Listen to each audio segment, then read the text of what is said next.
Fala aí, meus queridos alunos e alunas, concurseiros e concurseiras. Bem-vindos a esse nosso encontro de resolução de simulado de atualidades. Queria me apresentar, eu sou o professor Victor, estou aqui com essa disciplina na Unicursos de atualidades e a gente vai estar aí ao longo do ano, principalmente agora, com toda a força nesse semestre, para resolver uma série aí de simulados dessa disciplina de atualidades. Vocês podem ver aí que nós temos hoje para resolver o simulado da Polícia Civil, concurso da Polícia Civil, e é um simulado que foi aplicado aqui na instituição. Então, nós preparamos essa resolução para vocês, aqui alunos que fizeram o simulado, mas também para quem tiver o interesse de nos acompanhar nessas resoluções, fique à vontade. Vocês têm aí no link do vídeo a possibilidade de baixar a prova e aí vocês podem nos acompanhar aqui nessa resolução. A cada questão eu vou colocar o enunciado e as alternativas, então vocês podem seguir via o arquivo de download que está aí no link, mas também vocês podem, se preferir, de acordo com a didática de vocês aí, com a metodologia de estudo própria de vocês, me acompanhar aqui conforme eu for resolvendo e eu vou disponibilizando os enunciados para vocês, tá? Bom, gente, nós temos aqui para resolver hoje 10 questões de atualidades e se eu pergunto para vocês quais são os assuntos aí que do final do ano passado até agora, meio de março, vamos generalizar, quais questões aí que tem maior envergadura no cenário que eu posso falar? Atualmente, o que tem acontecido de importante, de polêmico, de significativo no cenário nacional, no cenário internacional? Quais são os acontecimentos que incidiram no mundo e no país que possam ser colocados em questão, que possam ser cobrados e, sobretudo, que possam ser discutidos, tá? É sempre essa questão que nós temos que ter em mente quando formos estudar atualidades, ok? Como eu falei, nós estamos aí investigando ainda acontecimentos que dizem respeito ao final do ano passado e o que tem acontecido nesse início de ano. Gente, nesse início de ano nós estamos passando sobretudo por um período de escala mundial, onde órgãos e instituições internacionais estão declarando algo que há dezenas de anos não acontecia no mundo. Vocês sabem do que eu estou falando. E é nesse espírito, então, que a gente inicia a nossa primeira pergunta. Me acompanhe aí, por favor, gente, no enunciado da primeira pergunta. Vamos lá. Questão 91, de acordo com o simulado aí do Unicursos. Prestem bem atenção. Os primeiros coronavírus humanos foram identificados no final da década de 1930. Apesar disso, foi em 1965 que o vírus foi descrito como coronavírus. Entretanto, no final de 2019, um novo agente do vírus foi descoberto após ter casos registrados na Ásia. E isso deixou o mundo em alerta novamente. Qual foi o país asiático que, em 2019, o coronavírus se manifestou de forma epidêmica? Bom, gente, o que ele está falando aí então? Que o coronavírus ele foi identificado na década de 1930, mas a nomenclatura, a nomeação desse tipo de infecção, vamos dizer assim, foi dada só em 1965, quando nós tivemos um primeiro surto desse tipo de vírus. Agora, gente, nós temos mais ou menos 7 agenciamentos, 7 tipologias do vírus com essa estrutura que é o coronavírus, tá? E se vocês querem pegar aí, a gente sabe que atualmente esse vírus tem tido essa nomeação. É o COVID-19, tá? Para diferenciá-lo das outras demais tipologias desse vírus, ok? Bom, então, gente, qual foi o país asiático onde o coronavírus se manifestou de forma epidêmica? Essa é a questão. Então, peguem lá as alternativas, gente. Prestem bem atenção e vamos começar aqui, com a Índia. Gente, na Índia existem infecções suspeitas pelo coronavírus? Sim. Mas foi lá que começou? Não. Tá? Gente, os casos de coronavírus, de infecção pelo coronavírus atualmente na Índia não chegam a 100, tá? Mais ou menos igual ao Brasil, não chega a 100 casos, tá? Por quê? Um dos motivos é que lá não foi o coração da disseminação viral, tá bom? Então, nós temos aí a Índia, que não é o caso dela ter sido o país onde manifestou a epidemia, tá? Bom, gente, letra B, Cazaquistão. Gente, até agora nós não temos nenhuma pesquisa, nenhuma informação de que haja sequer um caso de infecção pelo coronavírus no Cazaquistão, tá? Não tem. Nos países vizinhos, como por exemplo, ele faz fronteira com a Rússia, existem casos? Sim, até porque a Rússia também é vizinha da China. No Turcomenistão, no Irã, nesses países vizinhos existem casos, mas no Cazaquistão nós não temos nenhum caso e, sobretudo, gente, ninguém viu na mídia falar-se em Cazaquistão no que tange ao coronavírus, porque lá não foi o lugar onde se disseminou, tá? E letra C, a China. Sim, gente, essa é a resposta, tá? Essa é a resposta. Tudo começou na cidade de Wuhan, na China, que é uma grande cidade comercial, tá? Uma grande cidade comercial e foi lá onde tudo começou. Disse, aí vem a questão, da onde se originou, da onde? Foi de animais, foi de alimento, foi da água contaminada? Da onde se originou a infecção? O vírus, coronavírus, o Covid-19? Não se sabe ainda, gente, mas existem possibilidades, como por exemplo, tudo ter surgido de um mercado de frutos do mar ou de um mamífero em extinção que existe lá na China. Então é provável que a infecção tenha começado por essas vias, mas tudo isso são possibilidades. Não existe certeza ainda de onde o hospedeiro primitivo, quem seja o culpado, ainda não se sabe, tá? Mas foi da cidade de Wuhan, e se vocês pegarem fotografias da cidade de Wuhan, vocês vão ver que a cidade ela está atualmente deserta, as ruas, tá? Porque ela está em estado de emergência, de calamidade, porque lá foi o coração de onde tudo começou, ok? Bom, e aí o que acaba acontecendo, gente? A China, ela parou, as fábricas foram paralisadas e existem N países que dependem de componentes industriais que são fabricados na China. Portanto, gente, num mundo globalizado, quando uma peça importante como é a China, que tem o segundo maior PIB do mundo e a economia global depende 18% da China, quando essa peça de dominó cai, os demais caem, né, num efeito dominó mesmo, tá? É só ver o preço do euro, do dólar, da libra, como que está, né, aumentando vertiginosamente aqui no Brasil, tá? A China para e é um caos assim de todos dependerem, todos se prejudicarem por conta da paralisação da China e até porque, gente, se trata de, como vocês podem ver aí, ó, uma epidemia que não é mais uma epidemia, porque não se restringe mais só a China, tá?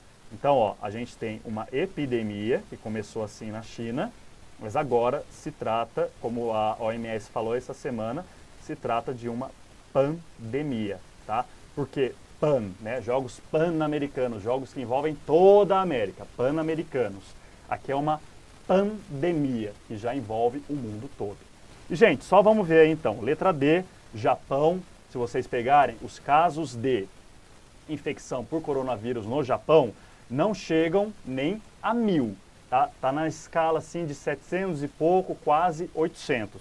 Então não se trata do Japão também. E Coreia do Norte, gente, tá um pouco, tá? Não existem casos de infecção pelo coronavírus na Coreia do Norte, tampouco foi lá onde se originou esse vírus. E nem poderia, gente. Por exemplo, se houvesse uma infecção, um risco, uma suspeita ou algo do tipo na Coreia do Norte, dificilmente se alastraria para o resto do mundo. Por quê? Porque Coreia do Norte é um país ultra fechado, blindado, não é um país globalizado, as relações internacionais restringem basicamente a relações econômicas e diplomáticas com a China, tá? Turismo lá é regulado pelo Estado, tudo lá está nas mãos do Estado e existem restrições de fronteira e tudo mais, de imigração e tudo mais. Então, é um país que pouco tem contato com o mundo, embora, é o que eu falei, a maioria dos produtos importados são chineses e a maioria dos turistas são chineses, tá? Mas é um país assim que, num momento como esse, já tem toda uma restrição e restringiu mais ainda, tá? Então, sim, por conta de fluxo de entrada e de saída, que todo mundo conhece, né, em relação à Coreia do Norte, dificilmente a Coreia do Norte seria o responsável por uma pandemia, tá? Visto que tá fechadinho ali. Beleza, gente? Então, ó, tranquilo, nós pegamos aí a resposta da questão 91, é a China, tá? Com mais de 80 mil casos de infecção, tá? Depois nós temos os dois maiores casos são o Irã e a Itália, que passam aí já dos 10 mil, tá? Países que estão também em situação de calamidade, tá? Beleza, gente? Vamos para a questão seguinte, ainda sobre esse assunto, deem uma olhada aí, ó. Os coronavírus, COV, são uma grande família viral, como eu falei, são 7 tipologias, conhecidos desde meados dos anos 1960.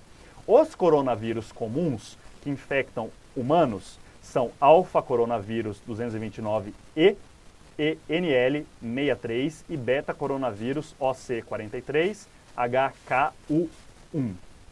Quais são os sintomas decorrentes a partir desta infecção viral? Gente, quando nós tivemos o primeiro caso de coronavírus no final de dezembro na China, tá? Viu-se lá na China, os estudiosos, os infectologistas médicos, que as pessoas, começando em Wuhan, na cidade de Wuhan, onde tudo começou, como eu falei, que estava acontecendo estranhos casos de pneumonia, tá?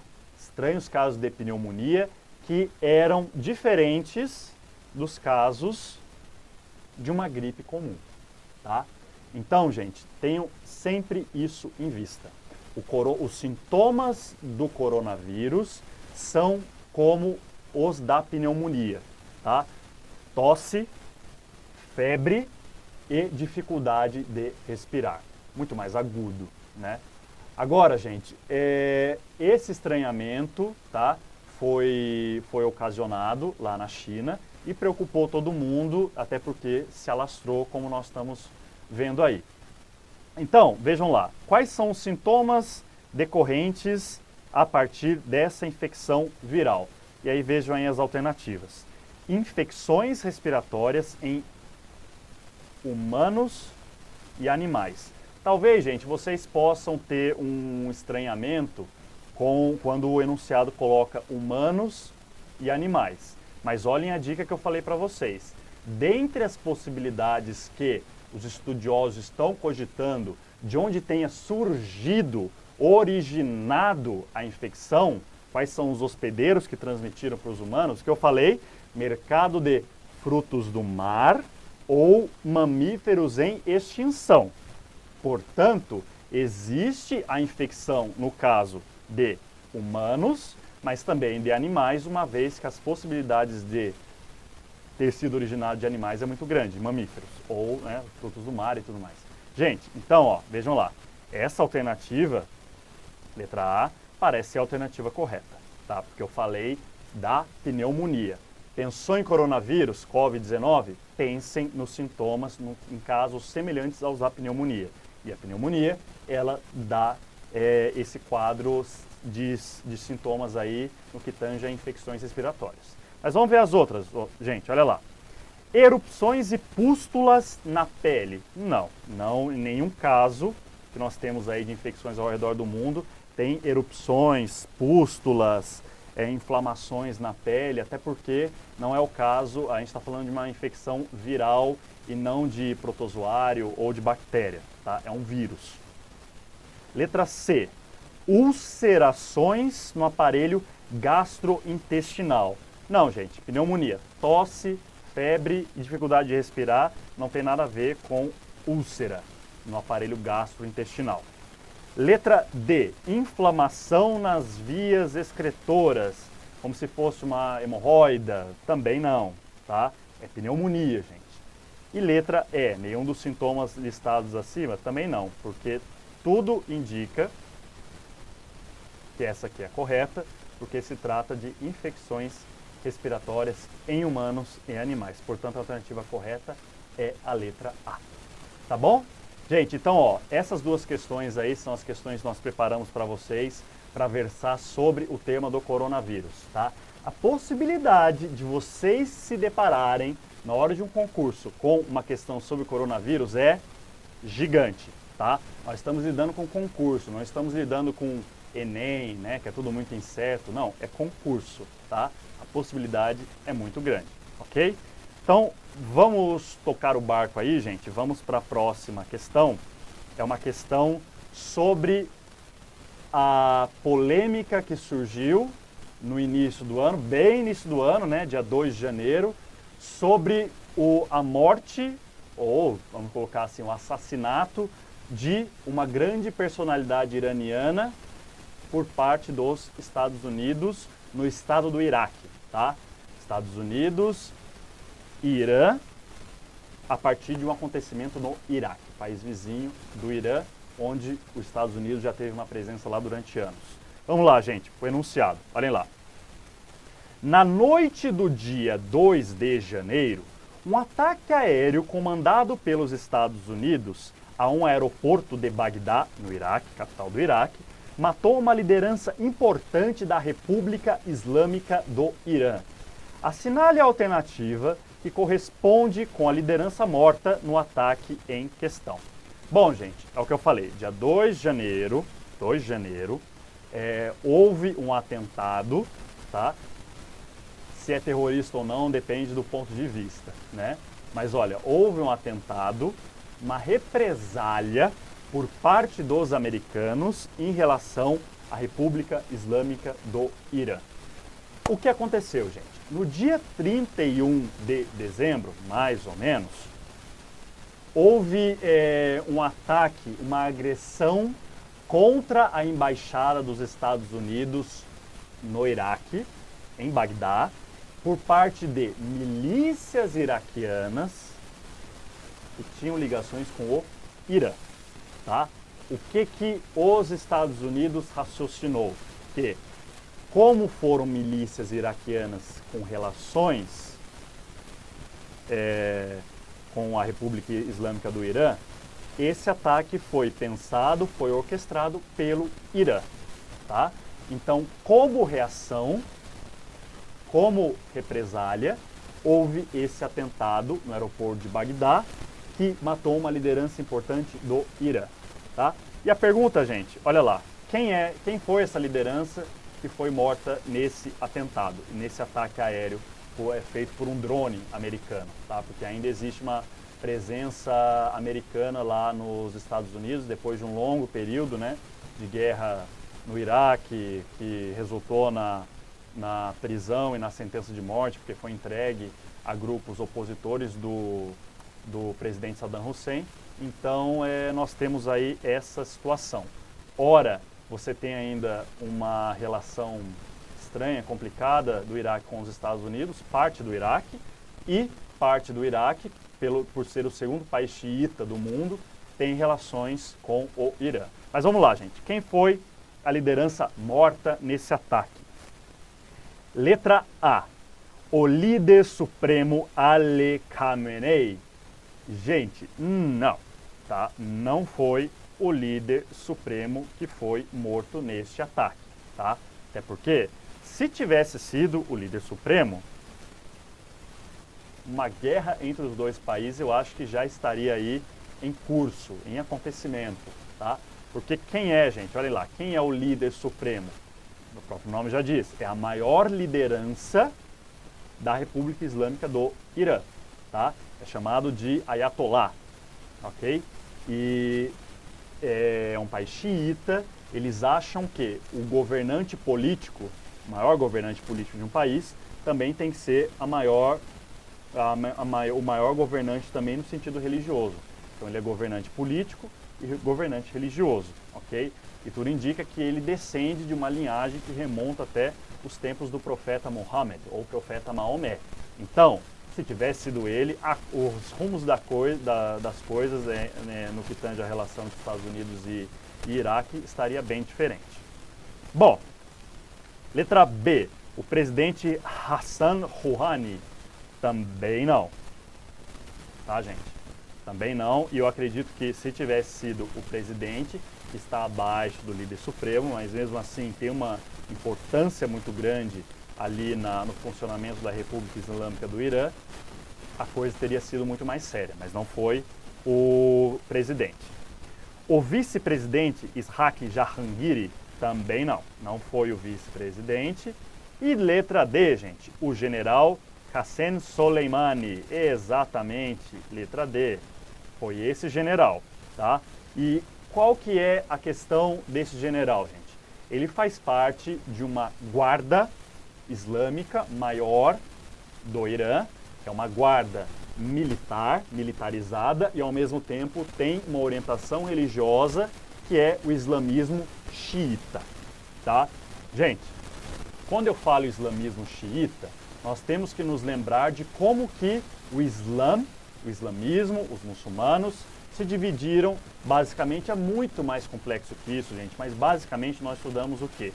Que depois da morte do profeta deles, profeta Maomé, houve uma ruptura, uma cisão entre os muçulmanos, entre sunitas, a maior parte do mundo dos muçulmanos são sunitas. Aqui no Brasil a presença muçulmana é esmagadoramente sunita, assim como na maioria dos países, e os xiitas, que são considerados como mais conservadores e mais radicais também, ok? E para eles, no país onde você vigora uma liderança xiita, o chefe de governo, chefe político, também tem que ser chefe religioso. No Irã é assim, onde você tem uma presença monumentalmente xiita, e o Ayatollah, o líder supremo, ele é chefe de governo político e religioso também, tá? Então, o exército iraniano é um exército todo ele muçulmano, de orientação xiita, ok? E o que acontece, gente? Esse general, ele teve duas atuações muito importantes no que tange aos recentes acontecimentos envolvendo a Síria, tá? Nós sabemos que a Síria foi tomada por uma guerra civil, sírios contra sírios, e que essa polarização da Síria abriu espaço para o surgimento de um grupo terrorista que estava advindo do Iraque, que foi o grupo Estado Islâmico, tá? Esse general foi fundamental para apoiar o governo sírio do presidente Bashar al-Assad na Síria, apoiou esse governo para lutar contra o Estado Islâmico e, ao mesmo tempo, apoiou milícias no Iraque, de orientação xiita, para também derrubar o grupo do Estado Islâmico que estava se estabelecendo ali, tá? Então, gente, vejam lá. Apoiou o governo da Síria. E os Estados Unidos são contra o atual governo da Síria do Bashar al-Assad. Apoiou milícias xiitas no Iraque, que são consideradas pelos Estados Unidos como terroristas. Então, gente, vejam lá quem o general Qassem Soleimani cutucou, entendeu? Que levou até o atentado contra a vida dele, tá? Então é por esses motivos, né, podemos entender que são esses motivos que levaram a esse ataque aéreo via drone americano contra a vida do general Qassem Soleimani. Portanto, a alternativa correta, olhem aí, é a letra D. Beleza, gente? Então, esse assunto nós vamos ainda trabalhar na questão seguinte. Vamos lá para a questão seguinte. Olhem lá. Nosso diálogo tem sido inestimável. Nossa amizade é insubstituível. E não há nenhum outro líder por quem eu sinta uma maior gratidão e amizade pessoal. Disse em 1977 o então presidente americano Jimmy Carter, se referindo ao Shah da Pérsia, Mohammad Reza Pahlavi, durante um brinde num jantar em Teherã, capital iraniana. O trecho acima elucida a tese de que nem sempre as relações entre os Estados Unidos e o Irã tiveram o nível de tensão como se verifica atualmente. Sendo assim, os maiores motivos que levam as duas nações ao confronto são... Então, gente, vocês sabem que os Estados Unidos e o Irã têm uma relação muito estremecida, mas esse trecho está querendo elucidar o quê? Que nem sempre, olhem aí, nem sempre as relações entre esses dois países foi tão estremecida assim, tá? Então, vejam lá. Ele está falando aí sobre o presidente da época, 1977, que foi o Jimmy Carter, e o Shah da Pérsia, o famoso Reza Pahlavi. Gente, Shah significa rei, tá? Parece até que o xadrez é um jogo persa, gente, porque quem nasce no Irã não é iraniano, é persa, tá? A etnia do Irã é persa. O xadrez é um jogo persa e o checkmate vem do Shah, tá? Parece. Mas o que ele está querendo dizer aqui? Que os Estados Unidos e o Irã tiveram uma relação muito estreita durante alguns anos e o que aconteceu que essa relação foi estremecida, tá? Então, vamos lá, pegar aí as alternativas e vamos tentar entender como que a gente chegou a essa situação. Letra A, vamos lá, os motivos que levaram as relações como elas se dão hoje foram a produção de armas nucleares e as relações diplomáticas do país com a Rússia. Gente, olha lá. Relações diplomáticas do país com a Rússia levariam os Estados Unidos a romper relações com outro país? Não, tá, gente? Até porque tudo indica que houve interferência russa para o sucesso eleitoral do Donald Trump, por exemplo. Tá? E você tem aí uma série de países que têm relações com a Rússia e que ao mesmo tempo têm relações com os Estados Unidos. Então, olhem lá, ter relações diplomáticas com a Rússia não é um motivo que levaria os Estados Unidos a manter uma represália, uma relação de inimizade com outro país como é o Irã. Tá? Então, não é essa a questão. Beleza? Vamos lá para outra alternativa. O motivo que leva a essa relação estremecida dos Estados Unidos com o Irã são as relações diplomáticas do país com a Venezuela e a adoção do islamismo sunita como religião oficial. Gente, vocês lembram que eu falei? A maioria esmagadora dos muçulmanos do mundo hoje são de orientação sunita. Sunita e xiita são os que prevalecem. Mas, gente, o Irã é o país onde você tem uma maioria esmagadora de xiitas. E o xiismo é a religião oficial, tá? E não sunitas. Irã, primeiro lugar de maioria xiita, e o Iraque você tem um contingente aí significativo de religiosos, de muçulmanos xiitas também. Então, ele pecou aqui falando que o islamismo que o Irã adota é o sunita, mas não, é o xiita, tá? Relações diplomáticas do país com a Venezuela, ora, é claro que seria uma coisa que incomodaria talvez os Estados Unidos, mas não a ponto de manter uma represália com outro país. Porque como eu falei, por exemplo, a Rússia tem relações muito significativas com a Venezuela e nem por isso os Estados Unidos faz um embargo comercial contra a Rússia, tá? Então, a alternativa B também, assim como a A, ela está incorreta. Alternativa seguinte, gente, vamos lá. A não adoção por parte do Irã de políticas de austeridade fiscal e sua contenção de fazer abertura econômica. Gente, o que vem a ser isso aqui, ó? Austeridade fiscal. Vamos lá. Vamos supor que vocês conheçam alguém e vocês falam, aquela pessoa é muito austera. Gente, a pessoa austera é a pessoa que ela é radical, é uma pessoa que ela é objetiva e tudo mais. Gente, quando vocês se depararem com essa palavra, austeridade fiscal, vocês se lembrem muito assim de um discurso como, por exemplo, que nós vimos muito na gestão do governo Temer, por exemplo, através do seu ministro da Fazenda, o Henrique Meirelles, E hoje, por exemplo, com o Paulo Guedes. Gente, o que é austeridade fiscal? É você fazer o quê?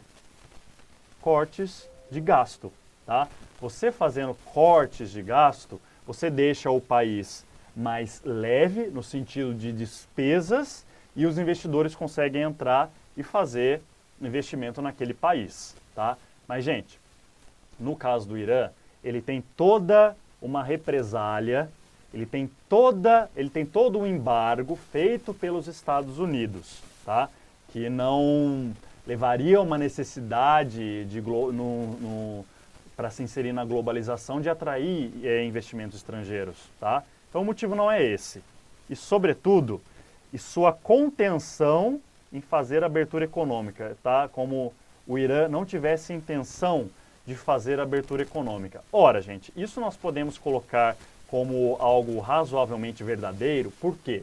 Porque o governo iraniano e uma boa parte da população iraniana, eles são contra a cultura ocidental, tá? Eles são contrários a uma inserção de valores ocidentais, sobretudo norte-americanos, na vida civil, cultural, econômica e política, sobretudo religiosa, no Irã, tá? No entanto, gente, os Estados Unidos fez um embargo, tá?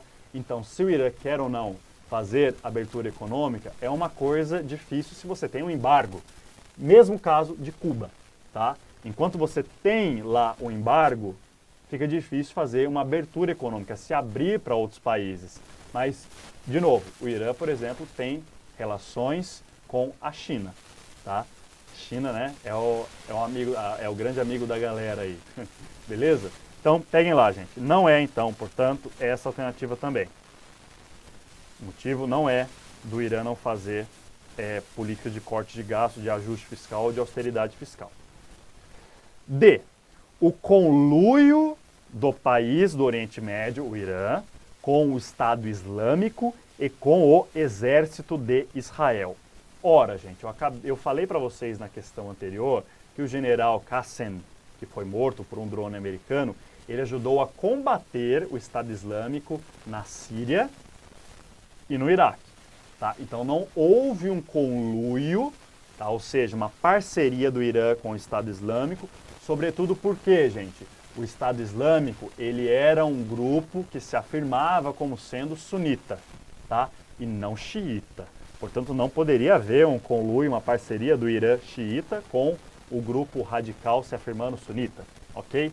E tampouco, gente, um conluio do Irã com o exército de Israel, porque um dos grandes inimigos do Estado de Israel é justamente o Irã.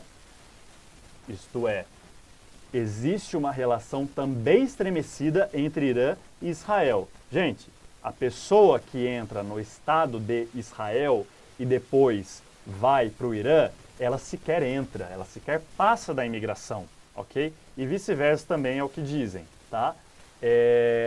Então, vejam, não é possível que o motivo seja esse, porque isso nunca aconteceu. Uma parceria entre Israel e Irã.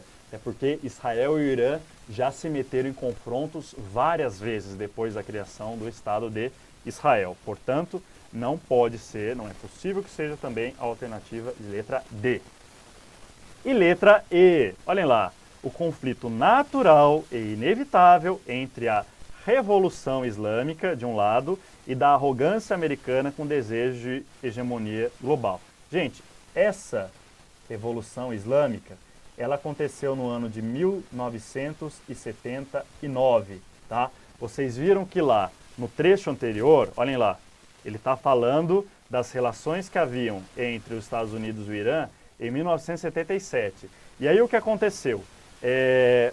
Esse Shah, o Reza Pahlavi, ele entrou em descrédito, tá? Ele foi baixa popularidade, inflação, crise no país, junto com protestos falando que a grande culpa é a avassaladora entrada de valores e relações diplomáticas e econômicas com o imperialismo norte-americano.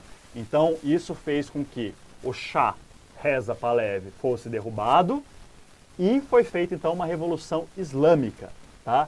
Onde o povo, sobretudo um grupo, pedia a instauração de um regime baseado nas leis do Alcorão, segundo a interpretação dos xiitas, tá? Então, gente, nós passamos, vejam aí, no Irã, de uma monarquia autocrática ou de uma autocracia para uma teocracia, tá? Então, essa foi derrubada com o Shah e foi instaurada, então, uma teocracia. Porque, como eu falei, o líder supremo é, sobretudo, um líder religioso. Por isso é uma teocracia. Theos, em grego, Deus, né? Governo baseado nas leis de Deus, tá? Então, vejam lá. É o conflito natural e inevitável entre a Revolução Islâmica, rejeitando os valores ocidentais e norte-americanos, de um lado, e da arrogância americana com o desejo de hegemonia global, tá? Os Estados Unidos não entram na vida cubana, não entram na vida norte-coreana, não entram na vida iraniana e nem na vida venezuelana. E todos esses países receberam um golpe com embargo, com represália e com, né, conflito e tudo mais em relação aos Estados Unidos. Por isso que o autor da questão colocou que existe uma arrogância de desejo de hegemonia global. Beleza, gente? Então, sobre a questão do acontecido com o Irã, são essas duas questões. Vamos então passar para um outro assunto com a questão seguinte. Vejam lá. Então ficamos aí, letra E. Número 95. Num plebiscito em 23 de junho de 2016, os britânicos foram perguntados se o Reino Unido deveria permanecer ou deixar a União Europeia. A maioria, 52% contra 48%, decidiu que o país deveria deixar o bloco. O plebiscito foi apenas o começo de um processo. Desde então, negociações foram feitas entre o Reino Unido e os outros países da União Europeia. Março de 2019 chegou, mas a separação não aconteceu. Aconteceu esse ano, tá? Assinala a alternativa correta que apresenta o termo comumente utilizado quando se fala sobre a decisão do Reino Unido de deixar a União Europeia. Gente, olhem lá. Como é que a gente fala? Como é que chama a região onde se localiza o Reino Unido? Grã-Bretanha, tá? Agora, em inglês, a gente pode falar em Britain, né? E a gente fala ingleses, né? A pessoa que mora na Inglaterra, ingleses, mas em inglês são os British, tá? Os bretões, vamos dizer assim. As pessoas que nasceram ali e vivem na Grã-Bretanha, ok? Então, a gente costuma, a palavra, a saída do Reino Unido da União Europeia, a gente pode, ela fica mais ou menos assim, ó. British mais saída em inglês, que é exit. E como é que fica isso, gente? Fica o British BR e o saída exit. Então fica Brexit, ok? Então, olhem aí. Quando se fala sobre a decisão do Reino Unido de deixar a União Europeia, qual é a alternativa? Uxexit. Veja, aqui ele brincou, veja lá, com a palavra, as palavras UK, né? Porque Reino Unido em inglês é United Kingdom, Reino Unido. Mas, gente, como eu falei, não é isso. Depois, out of, também não. E aí a gente tem a letra C, Brexit. Essa é a alternativa correta, beleza? E aí, Brexit, também não. E British Leave, também, olha lá, gente.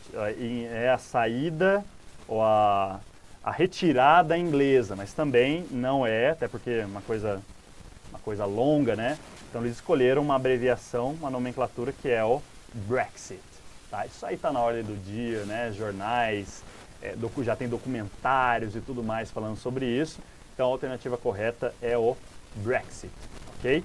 Esse enunciado ele está falando aí de 2019 que a saída não tinha sido efetivada ainda, mas agora foi efetivada. Nós tivemos aí vários primeiros ministros que, por conta da polêmica das negociações, da burocracia que essa discussão envolveu, como por exemplo o Cameron renunciou depois da primeira votação em 2016, depois nós tivemos a Theresa May e agora nós temos o Boris Johnson, e ele sim participou, então já estava aí no governo, na gestão, quando a saída foi efetivada, beleza? Então a questão seguinte, a gente vai ainda conversar sobre esse tema e a gente encerra, olhem aí. Os organizadores da campanha Put It to the People, algo como submeta as pessoas, se a gente for traduzir, dizem que mais de 1 milhão participaram da passeata antes de se manifestarem em frente ao parlamento. O protesto acontece depois que líderes europeus concordaram em ampliar o prazo para a definição do Reino Unido sobre o Brexit. A notícia trata do fenômeno político atual chamado de Brexit, que refere-se, olhem lá, vamos ver as alternativas. O que é o Brexit, gente? Trata do quê? A negociação em torno da saída de diversos países da União Europeia, tais como Espanha, França e Reino Unido? Não, gente, não. Espanha não sairá do Reino Unido. Nós temos uma questão na Espanha que é a luta pela independência da Catalunha, mas isso não tem nada a ver com a questão do Reino Unido, embora tenha implicâncias, aliás, em relação à União Europeia. E na França nós também não temos essa discussão, nós temos uma polêmica lá que envolve os coletes amarelos que protestam contra o presidente Emmanuel Macron, mas não tem nada a ver com a União Europeia. Pelo contrário, esses países colocam problemas frente à saída do Reino Unido da União Europeia. Tá? Então, Espanha e França não tem nada a ver com essa questão. Tá? Então não é a alternativa A. Letra B. Ao processo de saída do Reino Unido da União Europeia após a realização de plebiscito junto à população. Gente, o que é plebiscito? É uma consulta popular. Em 2016, colocaram como consulta popular, olha lá, Put It to the People, e 52% contra 48% decidiram que o Reino Unido deveria sair da União Europeia. Tá? Gente, quais são os principais motivos, tá, que levam as pessoas a acreditarem que a saída será melhor, né, porque já foi aprovada? Primeiro, 12 bilhões de libras anuais para pagar para a União Europeia, é o que todo país deve contribuir, os que querem pertencer ao bloco.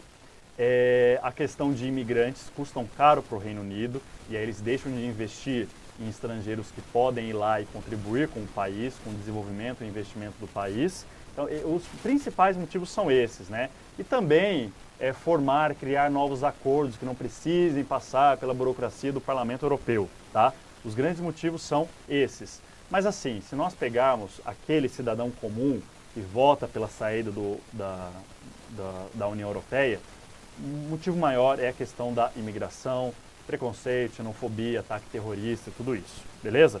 Então, tudo indica que é a questão que é a alternativa B. Vamos ler as outras. Olha lá. Ao processo de aceitação por parte da União Europeia de novos países europeus como a Turquia, o que é contestado pelo Reino Unido. Gente, não se tem praticamente em questão, tá, uma questão muito velha, muito adormecida, de falar sobre a entrada da Turquia, que tem um fragmento pequenininho na Europeia, na cidade de Istambul, de pertencer à União Europeia pelos dois motivos que eu falei que dizem respeito à imigração, principalmente xenofobia e a questão do terrorismo, tá? Que envolve um país de maioria muçulmana, como a Turquia, tá? E assim, você não tem praticamente líderes europeus que defendem isso, tá? Então, o motivo não é esse. Letra D. A proibição executada pelo Reino Unido da participação de países da Europa Oriental no bloco econômico e político da União Europeia, tá? Então, ó, o Reino Unido proibindo a participação de países da Europa Oriental no bloco econômico e político da União Europeia. Gente, vamos lá. Europa Oriental, Europa do lado direito, Europa Leste, parte da Alemanha, Hungria, Romênia, República Tcheca, Letônia, Grécia, Albânia, Macedônia, esses países aí, tá? Vou colocar aí ali a Lituânia, a Bielorrússia, esses países que outrora fizeram parte da União Soviética, vamos generalizar assim. Não tem nada a ver também, tá? Não tem uma posição generalizada do governo inglês sobre essa questão, ok? Então, não tem nada a ver essa alternativa. E letra E, ao retorno do Reino Unido à União Europeia. Não, gente, é exatamente o contrário, tá? O Reino Unido está na União Europeia tem aí mais de 40 anos, tá? Que ele tem relação comercial, diplomática com a União Europeia, e foi este ano que houve a saída, porque a grande questão é justamente a saída e não retorno, quer dizer, não o reingresso, não a entrada novamente. Então a gente tem aí essa questão como sendo a alternativa B, a alternativa correta. Beleza, gente? Vamos para uma questão seguinte, que vai tratar sobre um outro tema. Olhem lá, ainda sobre esse tema na verdade, né, mas já uma outra pegada. Olhem lá. Reino Unido e União Europeia afirmam que pretendem evitar o restabelecimento de uma fronteira dura entre uma província britânica e uma república, que é membro da União Europeia, após a saída britânica do bloco, no fim de março de 2019. Essa preocupação dos negociadores do Brexit se concentra na manutenção da convivência pacífica entre... Gente, olhem lá, você tem uma província e uma república. Vamos lá, gente. Quais são os países que fazem parte deste reino? O Reino Unido, que todos estão em submissão à rainha, tá? E cada um tem o seu ministério, o seu ministro, presidente, né? Quais são eles, gente? Inglaterra, Escócia, Irlanda e País de Gales, tá? Se vocês pegarem as bandeiras desses 4 países e colocarem uma bandeira sobreposta à outra e clarear as cores dessas bandeiras, vocês vão ter de uma forma muito interessante assim a bandeira do Reino Unido, tá? Vocês sabem que a bandeira da Inglaterra, ela é um quadrado branco com uma cruz vermelha no meio, né? Uma cruzeta vermelha no meio. E se você sobrepor as demais cores das bandeiras dos outros países, você vai ter você vai ter a bandeira do Reino Unido, ok? E qual é a grande questão aqui, gente? É um conflito entre uma província e uma república.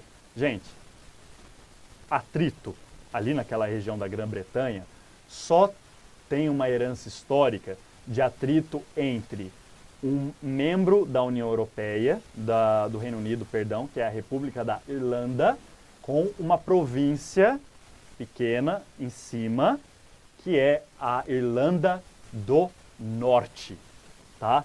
Vocês sabem que esse conflito ocasionou o surgimento de um grupo armado chamado IRA, que é um grupo paramilitar de orientação católica, enquanto o Reino Unido tem uma maioria anglicana, né, que é cristã, mas é uma outra ramificação. É um grupo que buscava a reintegração, a reanexação da Irlanda como um país só, ao invés de separar Irlanda e Irlanda do Norte. Um grupo que lutava militarmente pela reunificação. Mas isso, gente, foi mais no início, ou durante o século XX, começando no início. E, por exemplo, esse grupo ele largou a sua orientação de braço armado em 2005, tá? Mas ainda assim existe uma tensão e, sobretudo, a saída da União Europeia, do Reino Unido da União Europeia preocupa um pouco os líderes para manter essa convivência pacífica que foi dificilmente construída, tá? Então, olhem lá. Essa preocupação dos negociadores do Brexit se concentra na manutenção da convivência pacífica entre País de Gales e Irlanda do Sul? Não. Irlanda do Norte e República da Irlanda, olha lá, gente. Ele falou que é uma república. Então, ó, Irlanda do Norte e a República da Irlanda, parece que é essa. A Escócia e o País de Gales, não tem atrito. República da Irlanda e Escócia também não existe atrito. Irlanda do Norte e o País de Gales não tem atrito, até porque um é bem distante do outro. A gente tem então, gente, no gabarito, resposta correta, alternativa B. Beleza? Essa aí eu acho que foi tranquilo pra gente, né? Só saber os países membros e quem ali da Grã-Bretanha não é país membro do Reino Unido. Questão seguinte, gente. Vamos lá. Um novo assunto, os incêndios da Austrália. Peguem lá. Desde setembro de 2019 até o início de 2020, a Austrália viveu um dos seus cenários mais catastróficos no que tange à sua fauna e flora. A costa leste do país foi tomada por incêndios violentos que reduziu gigantescas áreas a cinzas e afetou uma série de populações de animais. A gente via aí nas reportagens, nos jornais e até nas redes sociais o compartilhamento de vídeos e imagens de koalas, animaizinhos silvestres sofrendo por conta de falta de hidratação, a seca e as queimadas. Os principais motivos para tal fenômeno foram, vejam lá, gente, a Austrália, ela passou por uma seca e um verão como nunca havia sentido há muito tempo, tá? E assim, o ocasionar dos incêndios, os bushfires que eles chamam lá, quais foram as causas para efeitos como esses? Olha lá. Nós tivemos no ano passado aqueles polêmicos incêndios na Amazônia, tá? E muitas pessoas ficaram equiparando, estudando a relação entre esses dois fenômenos. Mas, gente, a vegetação australiana, ela diverge muito com uma vegetação do tipo lá da região amazônica. A vegetação australiana, ela se equipara muito com o nosso cerrado. E se é uma vegetação de tipo cerrado, você tem com condições como seca e temperaturas elevadas, o fenômeno de combustão espontânea, tá? Então, tem que levar em consideração isso. 2019 foi um ano extremamente seco e de temperaturas elevadas para a Austrália, beleza? E além disso, nós temos que levar em consideração uma coisa que muito se tem discutido, gente, que é a questão tão polêmica do aquecimento global, tá? Saída dos Estados Unidos do Acordo de Paris e tantas outras coisas estão preocupando a comunidade internacional e esse acontecimento na Austrália se deve também por conta do aquecimento global. Por quê? Existe ali o fenômeno, né, que diferente do El Niño que nós conhecemos aí, que causa inundações e tudo mais, o El Niño Índico, tá? Ele é ocasionado a partir ali da região de uma sobreposição absurda, de um aumento vertiginoso da temperatura do oceano que incide na seca numa região como é a região da costa leste da Austrália, tá? Então, gente, são esses dois fenômenos, tá? O aquecimento global, de um lado, mas também o acúmulo de condições abióticas, que são as secas e as temperaturas elevadas, beleza? Então, olhem lá. Os principais motivos para tal fenômeno, isto é, da seca dos incêndios na Austrália foram, olha lá, o fato de 2019 ter sido um ano recorde em secas e altas temperaturas, principalmente por conta do El Niño Índico, ocasionando ondas de calor. Parece que é essa, né, gente? É o que eu expliquei. Letra B. O evento ocorreu por conta das ilhas de calor que existem nas cidades da região leste do país, tendo em vista que as áreas urbanas foram as mais afetadas. Ora, gente, ilhas de calor. Vocês estudam isso em geografia, tá? O que são ilhas de calor? São áreas urbanizadas, onde você tem pouca vegetação, você tem telhamentos, você tem a impermeabilização do solo, você tem emissão de gases, onde tudo isso faz uma ilha de temperatura. Se nós pegarmos um gráfico, né, você vai ter um pico de temperatura ali, como se fosse uma ilha, né? E você ocasiona o quê? Mal-estar, você pode ocasionar algo como um incêndio, mas, gente, se vocês pegaram, tá, as imagens nos noticiários e nas redes sociais, as áreas mais afetadas, as pessoas paravam na estrada, né, para ver os incêndios. Claro que nas cidades a gente via, né, fumaça, a cor do céu completamente alaranjado ou avermelhado, mas os incêndios foram brutalmente mais intensos fora das cidades. Tá? E claro que isso incidia, isso influenciava na vida urbana também. Tá? Mas as áreas urbanas não foram as mais afetadas por incêndios. As consequências, né, problema respiratório e tudo mais, sim, mas de afetado não foram nas cidades. C. A Austrália é um dos países com maior índice de emissão de CO2, fator fundamental para o ocorrido. Ora, gente, não é um dos países com maior índice de emissão de CO2, não é, tá? Então não pode ser essa. Letra D. Um grupo de turistas teria ocasionado os incêndios quando circulavam por uma área florestal protegida. Não, gente, como eu falei, os fatores têm a ver com as secas, com o aumento das temperaturas e com um fenômeno que diz respeito ao aquecimento global. Não tem nada a ver com um grupo de turistas ter ocasionado um incêndio daquela proporção em regiões diversificadas. Não tem nada a ver. Então, a gente está aí em o gabarito. Resposta correta, letra A. Beleza? Vamos para a questão seguinte. Vamos lá. 99. Estamos acabando já, gente. Segura aí. O Fórum Econômico Mundial, FEM, de Davos, na Suíça, foi realizado de 21 a 24 de janeiro e tratou temas como ciência, tecnologia, sustentabilidade, inteligência artificial, revolução industrial e meio ambiente. Entre os convidados deste ano estava a jovem ativista sueca Greta Thunberg, ativista sueca. Seu discurso enveredou críticas à falta de iniciativa sobre...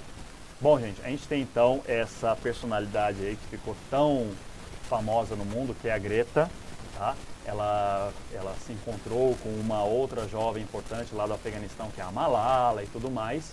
E ela é conhecida, gente, a Greta, porque ela tem 17 aninhos, tá? E ela já é uma grande militante no seu país. Ela é sueca, vive em Estocolmo e dizem, né, isso é uma coisa comprovada, afinal de contas, a gente não é uma fake news, mas é verdade que ela deixa a sala de aula para ir até o parlamento sueco protestar contra exigências de comunidades que lutam sobre a questão do meio ambiente. Tá? Ela é uma ativista, uma militante ambientalista. Essa é a grande bandeira dela. Tá? Então ela teve uma reverberação, ela teve uma repercussão muito grande no seu país, pelo espaço e pela atuação dela. Isso levou ela a ter uma visibilidade a nível mundial. E é por isso que o Fórum Econômico Mundial convidou ela para falar lá para todas as representações que lá estavam. Tá? E isso leva a reações como de alguns presidentes, como por exemplo o presidente Donald Trump, como eu falei, ele saiu do Acordo de Paris, que trata sobre o problema de emissão de gases, sobre efeito estufa, sobre gases poluentes que causam aquecimento global. E aí vocês têm, incluindo o Brasil, personalidades, chefes de governo que apoiam medidas como essa e falam que o aquecimento global é uma fábula, não é uma coisa tão séria assim, existem problemas maiores. Então, ela cutucou todas essas lideranças e o discurso dela acabou tendo reações positivas de admiração e negativas de repulsa. Tá? Então, olhem aí qual o discurso dela enveredou críticas à falta de iniciativa sobre o quê? Redução das desigualdades. A bandeira dela, ela não é conhecida por essa bandeira. Tá? B. Falta de investimentos em produção científica? Também não. Não é esse a posição de fala dela ali. Letra C. A ausência de políticas públicas na iniciativa cultural? Também o discurso dela não é sobre isso. Letra D. Xenofobia, preconceito quanto à etnia, quanto ao acolhimento de imigrantes? Também não é essa a bandeira dela. E letra E. Inércia, ou seja, falta de iniciativa, indiferença quanto às práticas para amenizar problemas ambientais. É essa aí, gente. Gabarito, então, resposta letra E. Beleza? E lembrou da Greta, tem que pensar em problemas ambientais, principalmente sobre o aquecimento global. Beleza? Vamos lá então, gente, para a última questão. 4 pessoas morreram por intoxicação após consumir uma cerveja da marca Baker. A contaminação foi feita por dietilenoglicol, uma substância identificada nas cervejas da marca. As mortes aconteceram entre os dias 28 de dezembro a 7 de janeiro. De acordo com o Ministério da Agricultura, Pecuária e Abastecimento, até o dia 28, análises constataram que 41 lotes de 10 rótulos da cervejaria estavam contaminados. O estado produtor da cerveja e que mais teve índice de contaminação foi, essa cerveja Baker, então, tudo indica que o processo de fermentação da cevada, o processo, para você produzir da cevada a cerveja, foi feita de maneira que, não tomando o devido cuidado, você pode fazer com que vamos colocar assim, o líquido, a produção do suco que é feita ali, fica então contaminada por essa substância aí, dietilenoglicol, tá?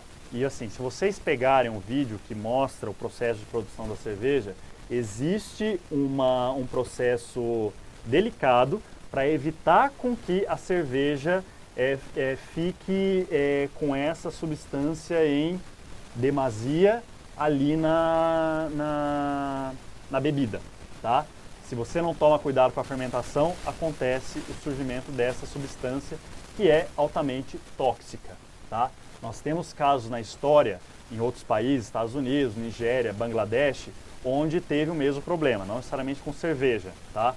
Mas de casos de pessoas que foram contaminadas por indústrias que contaminaram seus produtos com essa substância aí, beleza? E vamos lá, o estado produtor da cerveja e que mais teve índice de contaminação foi, gente, a cervejaria Baker, ela se localiza na cidade de Belo Horizonte, tá?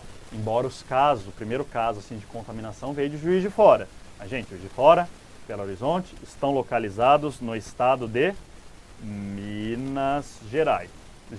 Ó, eu falando igual mineiro, né? Então, ó, não é São Paulo, não é Rio de Janeiro, não é Acre, não é Roraima, é Minas Gerais. São as Minas Gerais, resposta letra D, o lugar onde a contaminação surgiu e onde tiveram aí os índices, porque é um consumo muito mais interno, né, estadual dessa cerveja. Os casos, né, passaram de 30, foram todos lá de Minas Gerais. Gente, eu espero que vocês tenham aí curtido a resolução dessa prova. Façam de novo, tá? Façam de novo essa prova. Como eu falei, questões como coronavírus, questões como a morte do general, incêndio na Austrália e até o Brexit que se efetuou esse ano, tem uma chance muito interessante, muito razoável de ser cobradas esse ano, quando vocês começarem aí mandar ver nos concursos que estão por vir, tá?